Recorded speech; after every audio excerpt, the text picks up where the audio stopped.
Thank you, Colleen. All right, so I'm a pediatric pulmonologist. What am I doing seeing adults? Well, as it turns out, in pediatric pulmonology, we've done such a good job that my patients were turning into adults. I'm going to talk just a second about non-invasive ventilation.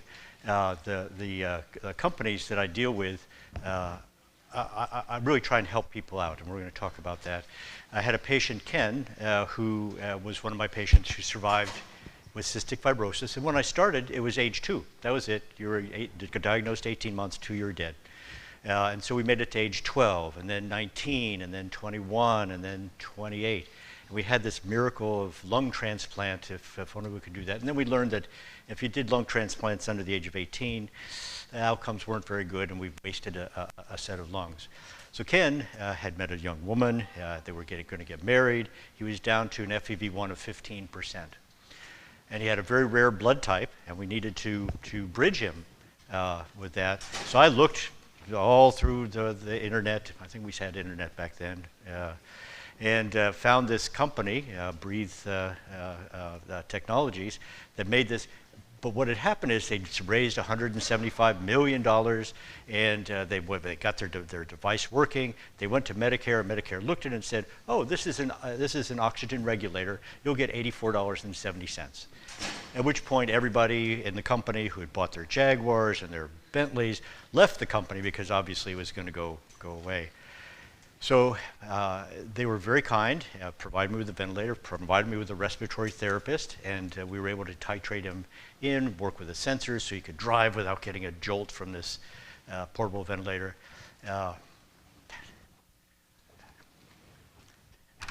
So anyway, today, oops, I lost the battery too, good. Today he's married, he has a child, and he's has his lungs. So I believe in technology. I believe in helping companies out, and so that's what we're going to talk about. And the reason is, clicking away, click, wrong click. Did I kill it? Did I lose a battery?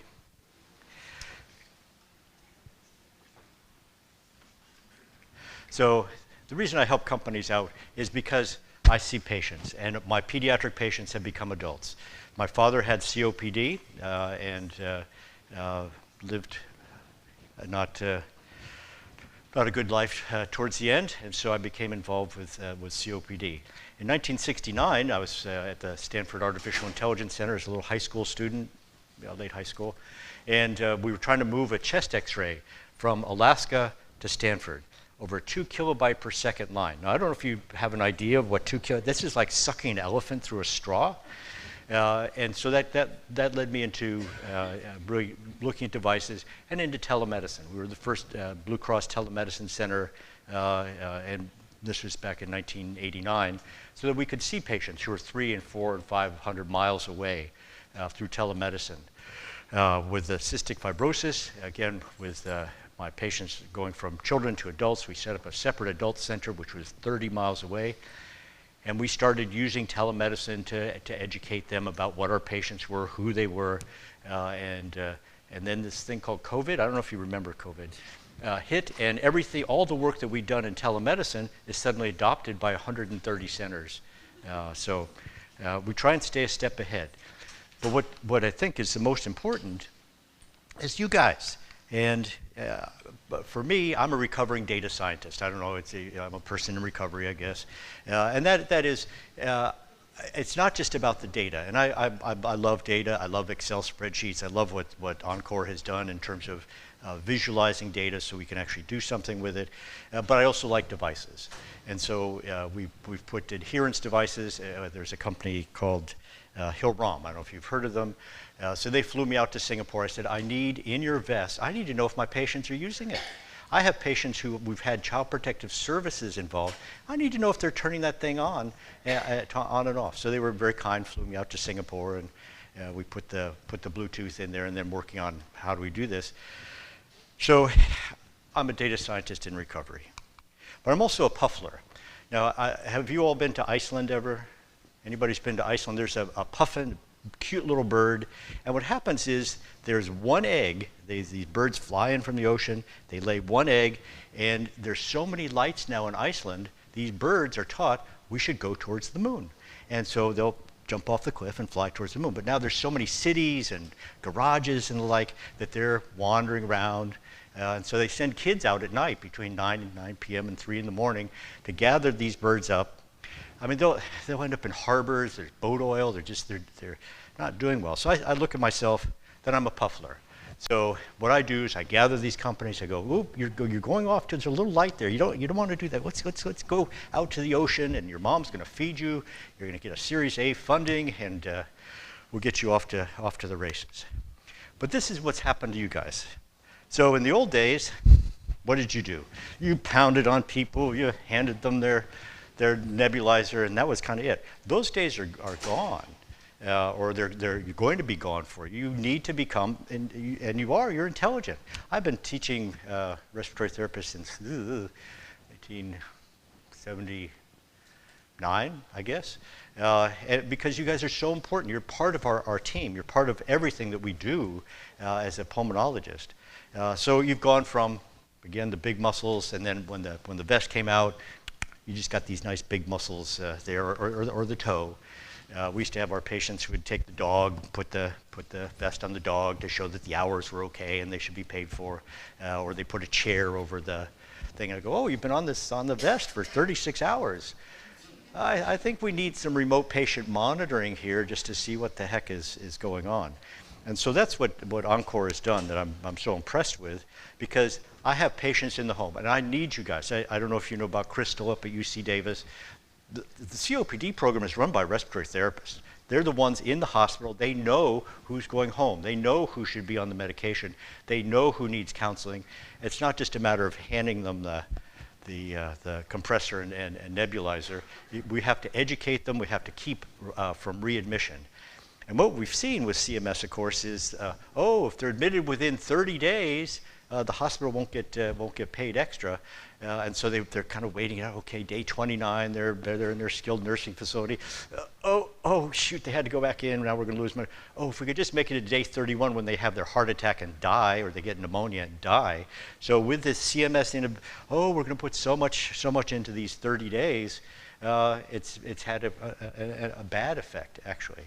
I had a $4.5 million grant from CMS Innovations, and educating doctors. My respiratory therapist, key to my team. Dietitian, key to my team. Social worker, key to my team, because that's what it is. It's not just about devices. It's not just about a compressor nebulizer. So when we look at remote patient monitoring, which is what Encore is doing so well, it's equipment and supplies. So we want to know, how are things working? And so you can keep track of that remotely. Oxygen compliance. So we have devices. How many hours is it being used, and so forth.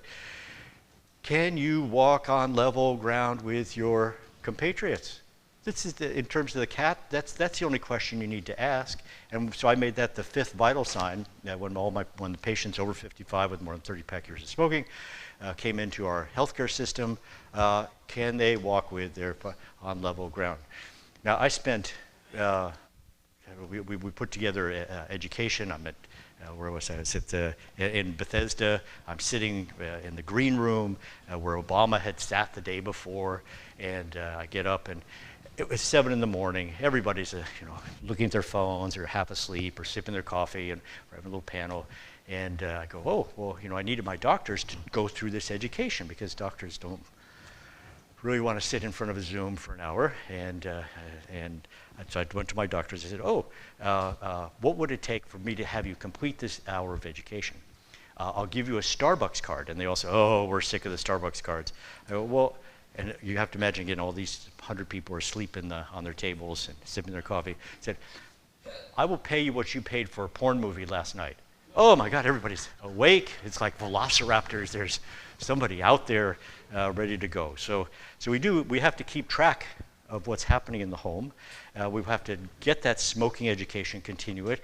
In our mental hospitals, do you know what happens in outpatient mental facilities? Your reward is you get to go with your psychiatrist to the liquor store and buy a pack of cigarettes. In fact, you buy a carton. So I bought bicycles for this outpatient facility. Medicare, unfortunately, wouldn't put that as a Medicare eligible, but exercise. And this is what you guys can educate. It's not just about, again, turning things on and off. So we want to avoid smoking, we want to avoid those unscheduled office visits. So by keeping track with what intelligent respiratory therapists do, educating them about symptom control. Now we have a company which called Vironics, and we had a problem which you're going to see next door. The medical doctors do not want to see reps. It's just, I don't have time to see a rep. So what can we do to help get someone in the office to educate them? And so this Oxford University mathematician had taken the information about patients, stuck it into artificial intelligence, AI, and compared it to the doctors from a little hospital in Colorado, and found that the AI could predict a COPD exacerbation 3 days before it occurred.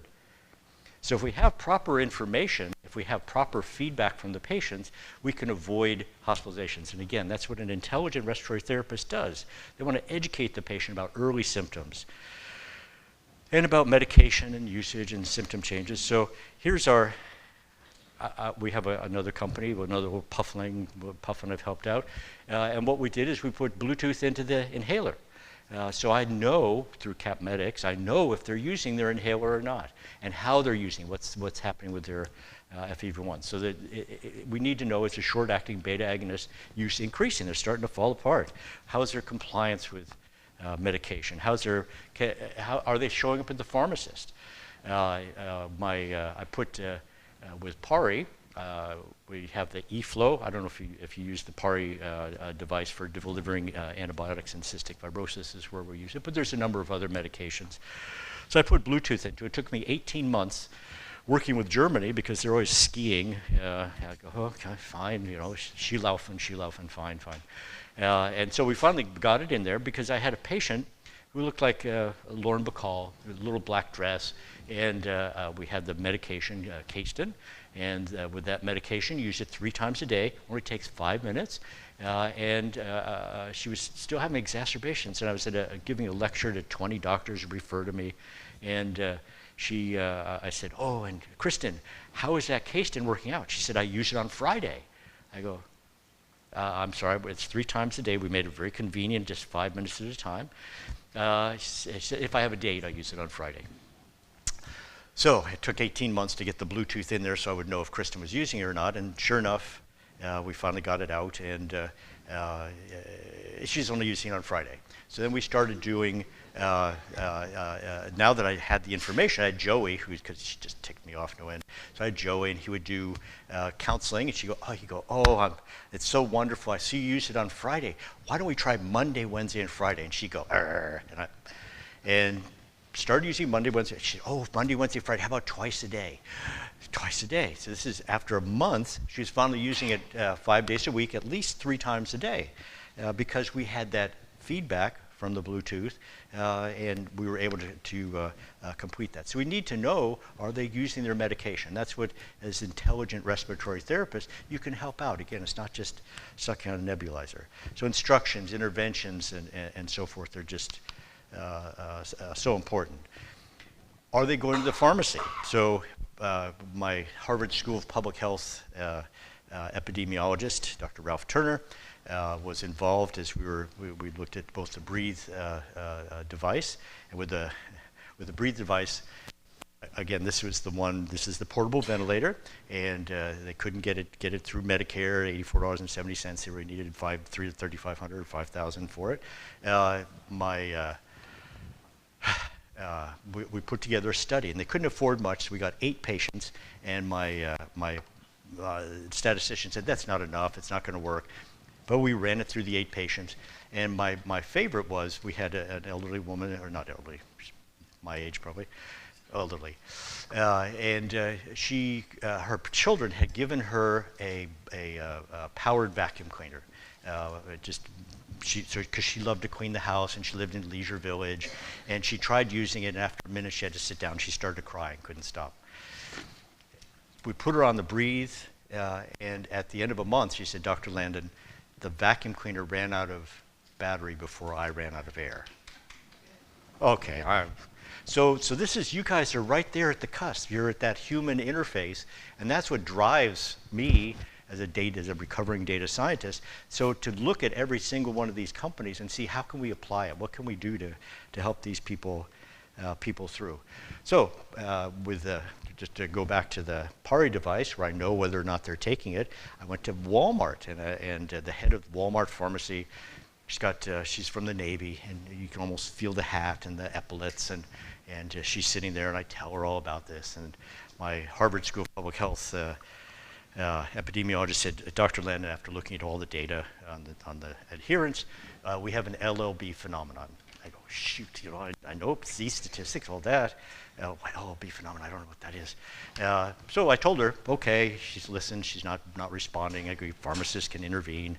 I said, and we have an LLB phenomenon. Now, LLB phenomenon is a military term. It's lying little bastards. And what it means is the patients aren't doing, this is my 7th grandmother, I have to leave the base to see my grandma. So it's really important, that feedback that we can get from devices and the intervention and that human interaction that you all provide. And then the other, of course, is what Dr. McIntyre was just talking about, and that is we need to know about ventilation. We need to know about hypercapnia. We need that information in terms of predicting with artificial intelligence through remote patient monitoring devices, how can we prevent hospitalizations? So by keeping track of all these remote patient monitoring zones, that's where we can go do better. Now the other, in terms of ArcConnect, I think we heard a little bit about that with the introductory lecture. Again, I need to know what's happening with that airway clearance device. I started with American Biosystems a long time ago, which became Advanced Respiratory, which got bought by Hill-Rom and is now Baxter driven. So but I need to know, are they complying with their lung therapy at home? And that's the advantage that we have. But it's also where, as respiratory therapists, you need to know, but we also need to look at that human aspect. And with the dashboards, that's not only the patient, but it's also the clinician who takes a look. Now, as clinicians, I've put blood pressure cuffs in Canada into, I don't know, several thousand homes, and I went up to Toronto, and the family practitioners came up to me and they said, Dr. Landon, we hate you. I go, you're Canadian, you can't hate anybody. Well, every Monday, we need to look at 300 blood pressure, and we're not doing it. We hate you. So we set up, and this is what you can do with portals, is we set up, okay, systolic greater than 160, fine. You just put them on medication last 30 days, fine. And we started filtering. And with filtering, that's what when we sit down and try to figure out what these apps should look like, it's your input that makes all the difference. It's your input that next door is going to make all the input for them. Is this useful? And how can we make sure that that's useful for the caregivers, the patients, and get the goddamn doctors to take a look at what that data is and make the appropriate intervention. So you want actionable information. You don't want to just take a fire hose and try and have them sip from it. You want to make sure that it's something that then when they look at it, and when you look at it, and when the doctor, God forbid, looks at it, that we're going to have a change, either decreasing or increasing, whatever is needed. The patient needs that insight into their therapy as well.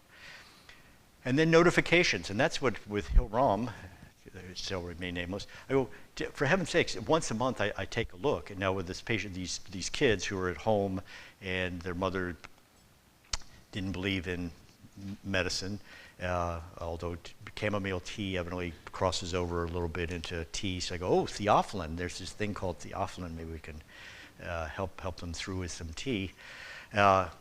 But we were able to keep track of her. But also, I need to know, and to open up that website, remember my password for the 27th time. Oh, it's not the same anymore. And so we really need those notifications to come from the companies as well who are developing these apps.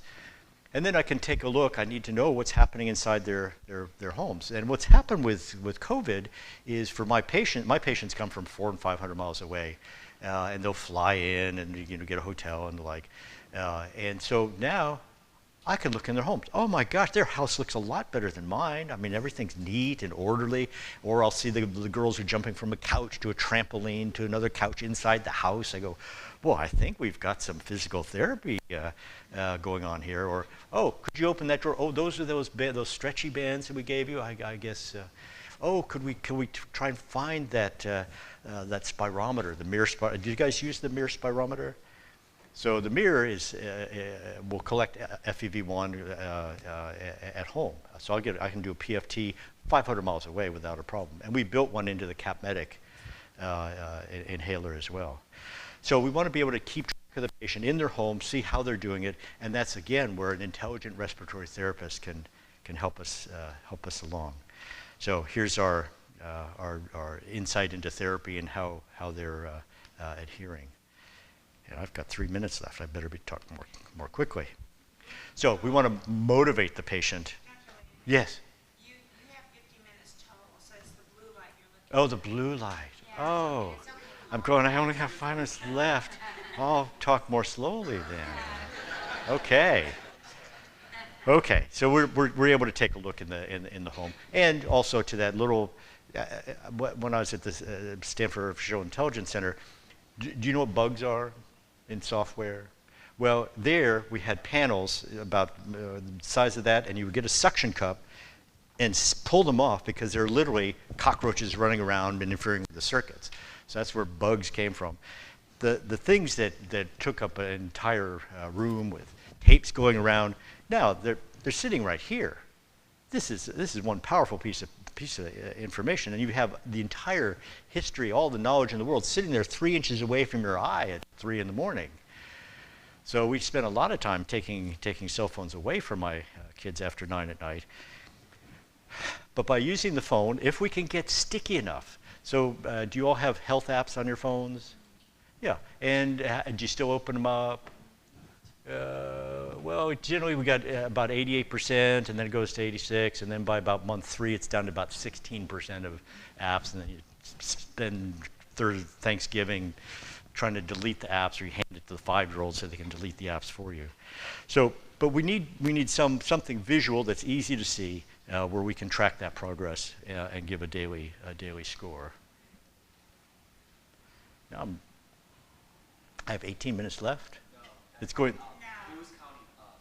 Okay. Right. So you have 50 minutes total, so you haven't even spoken for 20 minutes. Oh, I'll speak much more.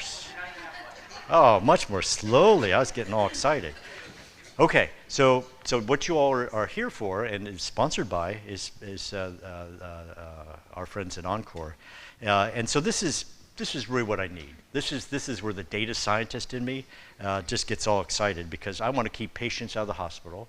I want to keep them adherent to their medication. I want to make sure they have their medication. I want to make sure they have their equipment and access to their equipment. I need to gamify things. We did a project. I had someone who's had lost 2 friends, and the 2 friends were Prince and another rock and roll star. And he had a little program called Van's Warp Tour. I don't know if you've ever been on Van's Warp Tour. And so what we did was we linked with them, and we put in gamification. So if you learned about overdosing on medication, and you learned how to use naloxone,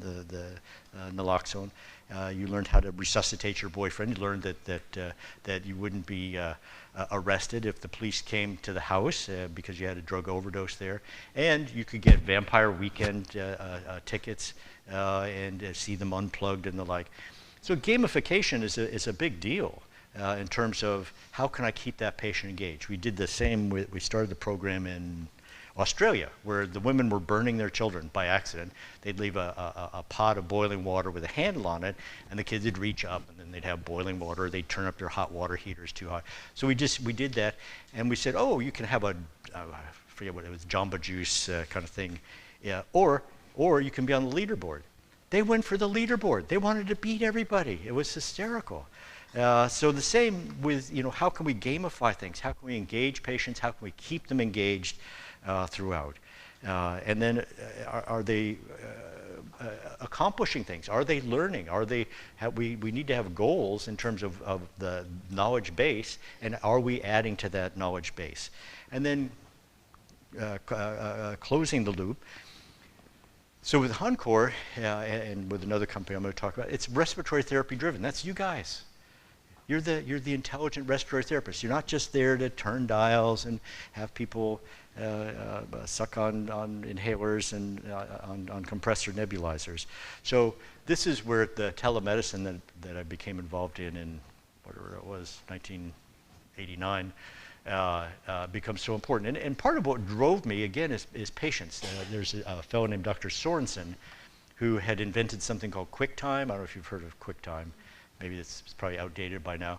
He basically did a very intelligent mathematical thing in that he said, okay, if we have red here and red here, red here, we just have to give information for that red. And so that really brought down how much information you need to get across by saying, oh, this one means red, this one means blue, green, and you can still get something that looked like something. So we came up with a QCIF insert into your computer, which helped to do that compression. And we did that because his daughter was deaf. And his daughter would go to the emergency room, and there was nobody who spoke, was able to communicate with her. And then another company was sent to me by the NIH, and they have a clear mask, because if you're deaf and you can't do that, unfortunately they still didn't listen to me. You need to close the mask off, so we have another mask that we're working on that's clear, has HEPA in, HEPA out, has a Bluetooth microphone. So I love my teachers, and I hate it when you kill them with COVID because they have diabetes or asthma. And so we built in the microphone. It's Bluetooth, and we put it here to start. And as it turns out, it'll make you sound like Darth Vader. And so I worked with animatronics, and we moved the microphone up to the nose. And now I said, but I need you to leave in that Darth Vader switch. Johnny, in row 4, sit down. So we need to be safe. We need to be able to protect ourselves, and through technology we can do these kinds of things. With the telemedicine visits, we can look at them. We can see their home. We can see where things are. We can see if they're running out of medication. People would bring in the PARI device, and I go, oh my, these are stalactites. I know that you're doing the cleaning, aren't you? This gold filter is, I can grow things off of this thing. So the virtual really makes a big difference. But the other is identifying the comorbidities. So with the comorbidities, how many COPD patients are there in the United States? There's 30 million, I think, out there. And how many are we seeing? How many are, here? Well, we're in Tennessee. I think they grow tobacco here still. And so it's part of the culture of what goes on. And you just learn to accept that you're going to be bringing up mucus. You're going to be decreasing your activity. And so this is what leads to Dr. McIntyre's, how can we support these people when we really want to intervene much earlier. And we need to intervene by knowing how they're walking. So we do a 6-minute walk test, and I can do that from 500 miles away. And we've moved to the step test. And I have in my clinic, I have an exam table. So we pull out the step, and people would pound on the thing where the people upstairs and downstairs are complaining about my pounding people. But we were able to change over to the step test away from 6-minute walk and be able to follow them. So it's not just about when are you due for a lung transplant and how things are coming down, but knowing about their aerobic conditioning. So we take a look at their oximetry, we look at their pulse before and after, and we can calculate what kind of aerobic condition. That thing's making me crazy. How much time do I have left? The blue number. So I have 20. Okay, thank you. So, yeah. So what we want to do is get them up to a heart rate around 120 to 140 with step tests, and I can do that with a remote patient monitoring. This is, as you'll hear if you come to the polysomnography, I can do a full sleep study off of this ring. And the pulse oximetry, if you have patients of color, well, those pulse oximeters you get, they're not reading appropriately. We have people of color have been undertreated for COVID. You need to be really reading on this side and the Massimo product will do so properly. But we need that kind of remote information to know how they're doing. So if you can maintain your pulse at 120 to 140 for 5 minutes, and then it drops to 120 to 140, you're in terrible condition. If you can drop by 30, you're kind of a weekend warrior. And if you drop by 60, now this is Olympic. So my job at 50 years ago, I would say, was to take a cross-country skier from the Nordic cross-country team and put him into weekend warrior shape. That took me 6 weeks. And he would I'd have had him type on I don't even remember typewriters, and he would try and do curls with his typewriter, try and lift himself up, he'd try and lift it. But so I was able to get him out of aerobic conditioning. It took 3 months to get him back into that same aerobic conditioning where his baseline heart rate is 45, he could get to 200 and do that for 2.5 hours. So when we measure the vitals at home, it's not just about vitals, it's about vitality, it's about life, it's about quality of life. And so by doing this kind of tele-respiratory monitoring and having intelligent respiratory therapists at screens, having an idea about what this data means, but also screening it so we get alerts. So we're not just overwhelmed with 300 respiratory blood pressures or oximetries or pulses. And then the CAT score. So are you able now to walk on level ground with your friends? Are you able to go out? And with back to that Breathe Respiratory, which is now the Life 2000, patients can play golf. Oh my gosh, with their friends. They can do their cleaning and so forth. So keeping track of the weekly CAT scores and being able, again, to take a company like Vironics and put it into AI and start predicting. This is the kinds of things so that you as respiratory therapists, you start to pick up symptoms. So, your cough is up. Gee, I've had a cold within the last 2 weeks. My stupid grandchildren visited and gave me a cold. Yeah, my appetite's down a little bit. I've lost a little weight. Maybe I'm not walking so much. My sputum's up a little bit. Well, that's a pulmonary exacerbation score of 5, and you need to be on antibiotics and some other things in terms of increased intervention. So getting this kind of information, and then as you increase by having durable medical equipment in the home that has the Bluetooth capability.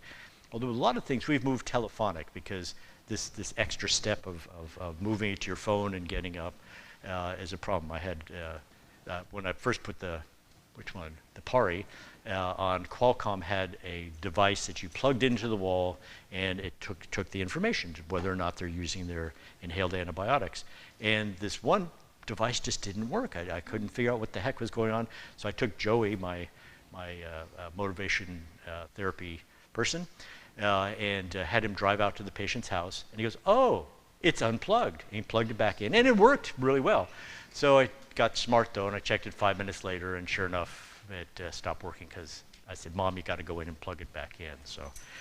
So by being able to do this kind of monitoring, knowing how the machinery is working, and then intervening person to person so that we have some idea, and then using that information of, you're starting to, all my COPD patients love their compressors.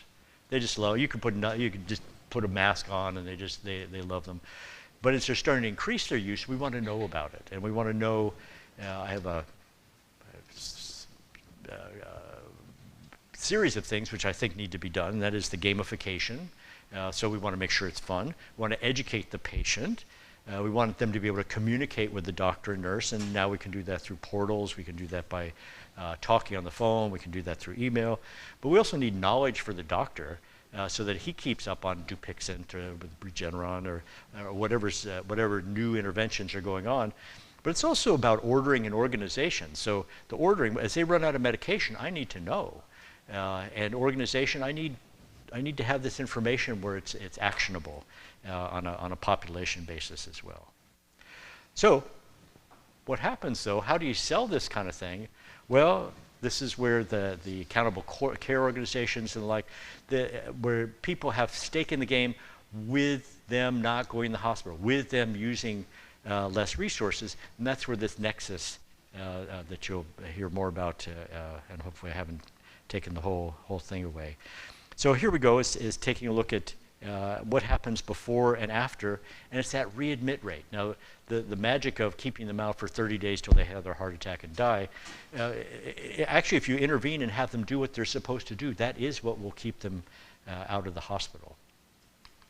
And then really getting these protocols so that they're part of the plan of care. So teaching symptom management and measures, so people just slowly decrease their activity. I don't know if you all were exercising as much as you did when you were in high school on the football team. And there was that kid, you know, he's the fastest kid, and he'd smoke under the bleachers. And 30 years later, he's in the wheelchair at your high school reunion.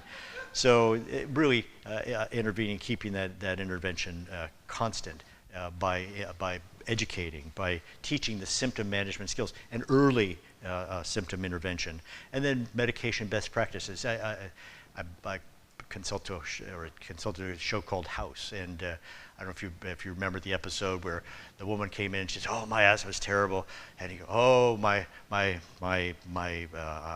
have the inhaler. It's right here." "Okay, how'd the pharmacist show you how to use it?" "Oh, squirt. Yeah, well."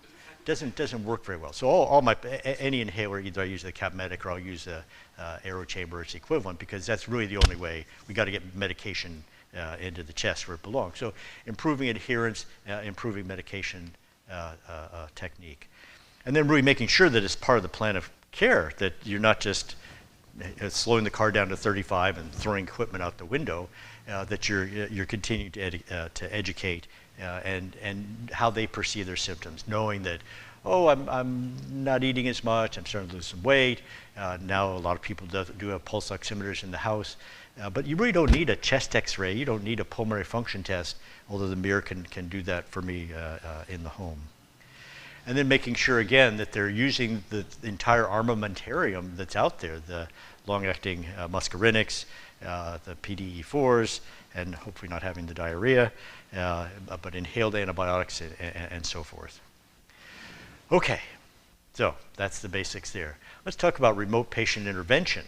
So how can I get into the patient's home without being there? Now, in the old days, and I think there's still a couple companies who send respiratory therapists into the home to do therapy, and occasionally they can get that paid for. So this whole thing about pulmonary telerehabilitation, I've been at this for a while. We were working with a university called Johns Hopkins, and to prepare someone for lung transplant, they need to be rehabilitated. I need them to have good aerobic condition. Scott Klein, who's one of my patients, who's had his lung transplant now for 10 years. Oh my God, I would take him in, and I bring him in the hall, I go, "Scott, take off your shirt." All the nurses come over because he knew that he needed the Olympic condition. And so he was blue, but he looked great. So it's hard. There's nothing happening in person anymore. So we really have to work our way around that. And it's the phone calls help. We can Zoom, although Dr. McIntyre is actually in 3 dimensions here. We've all become 2 dimensions, and with all these companies, these young companies, we'll have a Zoom conference, and they'll say, "Oh, there's Dr. Landon. He's the guy with the white hair in the upper right hand. Dr. Landon, could you wake up for a second and let's talk to the inventor." So we've kind of become these flat, small, very small people. But in terms of preparing for lung transplant, continued habilitation, not just rehabilitation. We need to get in shape for things. We worked with a company out of Whitefish, Montana, and she now runs a great bar and music there, because she got really sick of trying to get people to understand that telerehabilitation is important. We had 30 patients from around the world preparing them for lung transplant. And we were able to do that with counseling and so forth. We were able to demonstrate without a doubt that it's effective, and for also intervening with cystic fibrosis-related diabetes, but habilitating. We need people in shape. We can't let them deteriorate. And so we did this very aggressive adult transition program, and with Johns Hopkins, we were in there, and then it was just too much trouble.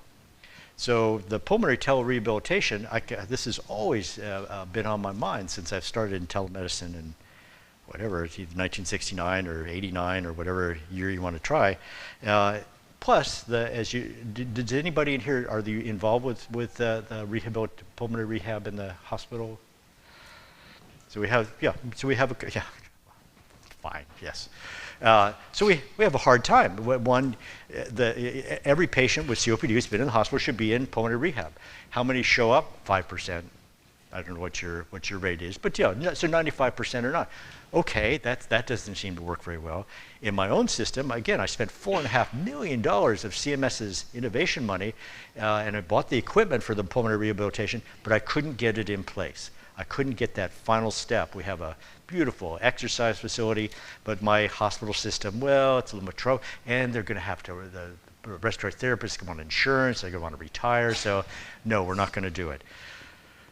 So I held my breath, and what happens with my little puffin birds there is they'll go to the shiny light, and so I deal with the Stanford kids a lot, and we had just separately, because this does cost money, with pressure sores. It's a problem, and my hospital paid $250,000 because of the rate of pressure sores.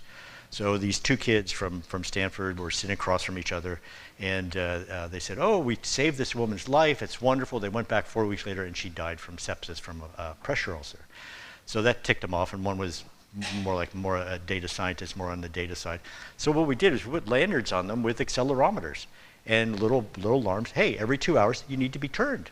It's pretty simple. Put it in my hospital, dropped our pressure ulcers down to zero. And at the end, I go, okay, now it's time to purchase the system. And they go, okay, well, that almost makes sense. The nurses union, the nurses went to the nurses union and said, that machine is saying we're doing a bad job. So they didn't do it. And then Johnson & Johnson bought the company, and now they're, whatever it is, 4 years later, they're taking another look.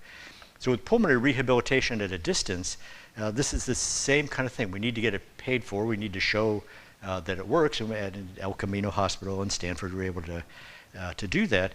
So it's video-based. And are you all, is anybody in the room doing Zoom into patients' homes or Skyping? Well, there we go. So it's really, because the people who are very good at their jobs, pretty rare. I mean, I'm the only pediatric pulmonologist for 5 counties. That's why we got involved in tele so quickly. And again, it gives you an opportunity to look in their home. You can see how they're doing, see what their effort is, see if they can find the stretchy rubber bands. And so that's what we're looking for, is right now with the remote patient monitoring, COPD is expensive. We can prevent rehospitalization by habilitation, by getting those muscles that have been deteriorating. And so we know it helps, but again, in terms of continuing, and Medicare pays for 8 weeks. With my CMS Innovations grant, we took a look. I had 2,800 patients we'd screened for COPD and referred from the hospital. And I took a look at pulmonary function tests on patients over the age of 55, 30 years of pack smoking, and my homeless patients had better pulmonary function than my patients in Leisure Village. Well, in Leisure Village, I'm going to pulmonary rehab, I'll get on my cute exercise suit, I'm gonna lift my weights and flirt with the other people. My homeless people are on bicycles every day. They gotta walk with that sign 5 miles to get to you at the freeway, and it's continuous. And so just 8 weeks is not enough. It's okay, but how can we get this in place? So access is a big problem, and that's, if you're older, you have COPD, getting in the hospital. I don't know what parking is like at Duke. It's for my patients. I had one who went on Fasenra, and she said, Dr. Landon, for the first time, she had severe asthma, for the first time, I parked at the far end of the parking lot. And I walked in. So as patients can breathe, and we can take a look at them in their home and see that their breathing is better and that their activities of daily living are better, their CAT scores, their ability to walk on level ground with their friends. So getting through that transportation difficulty, having a hard time leaving home, and it's just too far, we can work through that. So we need you guys. So this is a Blue Wave Health. Again, two little, cute little, one, well, actually one's out of Seattle, the other one is out of Stanford. Now, that's what we're instituting. In the University of Louisville, and in that Louisville area, we're going to have the trials going forward. So by collaborating, it's a respiratory therapy-driven program. It could be a physical therapy-driven program, but I think RTs have a better handle. So we have a nice packet of devices that gets delivered to the home. So I have an idea about what's happening with flow. We get the nice stretchy bands, but also the computer's there, and you don't have to download software. I don't know if you've had problems with that, but and then remembering your password. So by delivering the device itself, we've gotten through that. And that's through feedback from respiratory therapists and so forth. So now we can, are they maintaining it? Can we track them? And can we continue our intervention? And if you're interested in collaborating, we're looking for referral partners. It's not my company. I just help my little pufflings and throw them off the cliffs, and hopefully they'll fly out in the ocean, find their mamas, and get fed fish. So we're looking for partnerships. So if you all are interested, please come up and we'll put you in touch with Victor Sadauskas. Okay, now let's talk about team evaluation. So what's so important, what I do when I go to American Thoracic Society, CHEST, AARC, wherever, I talk to every single rep out there, because you're going to learn something. It's going to come back. You're going to have some need for whatever it is that they're talking about. So you all are very important. How things are designed, what they weigh, what kind of feedback are we getting. The whole I do pre-FDA work, and so getting devices through, getting medication through. This is really difficult, and it really depends. We depend on your feedback in terms of how things are designed, how easy is it with the byways, for example, just making it light enough and battery powered. This is what came from you guys. The televentilator that we're working on was in Singapore. We sat down and put it in a room. This is in times of COVID, God help us all. And the respiratory therapist, the social worker, the dietitian, everyone got a chance to look at this ventilator, because what we know is COVID's not going away. There'll be a new one. There'll be whatever, influenza plus COVID 882, whatever it takes. And so remote monitoring becomes important. Every time, well, how many of you work in the ICU? Yeah, and so how much time does it take you? You got to put on all the apparatus, you go in, and then you have to take it off, then you go in the next room, and you really feel, I don't know if you feel it, but I feel it. I feel like I'm rolling the dice every time. Whatever put that patient on a ventilator, it's in that room. I don't care about negative pressure ventilation. It's in that room, and it's waiting. It's looking for me. It's like some kind of science fiction horror monster in there. The Thing, I don't know what it is. So if we can do some remote monitoring, if we can adjust the ventilator from outside the room or at the nursing station, big difference. And so I do some work in Africa, and the company itself does a lot of work in India and Malaysia and Singapore, and that's where it's easier to get through than our friends at CMS. So if we can assist by having an educated person. Now, in my own hospital, my respiratory therapists go, Dr. Landon, you mean you can have 8 patients on a ventilator and they're managed by one respiratory therapist from the nursing station? I think we're going to talk to our union about what you're trying to do. In Africa, I don't have a respiratory therapist. There isn't one. There just isn't. In India, same thing. There isn't.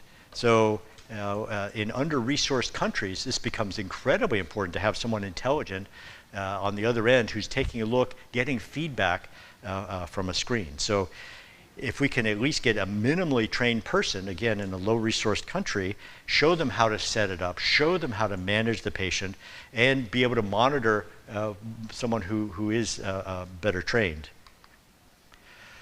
So with this, we worked on a dashboard, and we did it because of input from respiratory therapists. Okay, I need to know what room is the problem. I need to know where the vent is located. It's funny, at Henry Ford Hospital, if you're a physician, they'll give you a Fitbit, and actually you put it around your ankle, and it keeps track of your steps, and you get a little money back from that. The other thing it has in is tracking, so it knows where you are in the hospital at the time you've entered the hospital, the time you've left the hospital. Oh, but you get a little break on your insurance. So we need to know where's the software, where's the hardware, where's the wetware, where is the respiratory therapist running around. So we need to know where that vent is. So we need to know it by vent ID, what room, what bed it's in. But again, now we've got some remote functioning. So I can sit there with a screen of 8 ventilators, sitting on a screen, sit in my Recaro chair, and be able to follow pressure, flow, and volume, and adjust the ventilator at a distance, and see what's happening with the pressure, flow, and volume. So we can set alarms appropriately. We can set the ventilator up appropriately. And I can watch 4 or 8 or 16 or 32 or however many ventilators that it takes. So please stop at the ABM Respiratory Care booth, stop at all of the booths, and take a look. So by doing this, this increases the available ICU resources during a surge. We can decrease burnout. Doctors retiring like crazy because of the pandemic. My nurses, we have a giant nursing shortage. Respiratory therapists, how are you all doing? Yeah. Oh, another night shift. Oh, great, another night shift. Oh, great, another night shift. Oh, night shift. So we need to provide this kind of intervention, feedback, and decrease the workload, taking on and off all the personal protective, and so using this along with other telementoring tools, this is what makes a difference. So, the intelligent respiratory therapist. This is actually what as this bird was being thrown off a cliff in Iceland.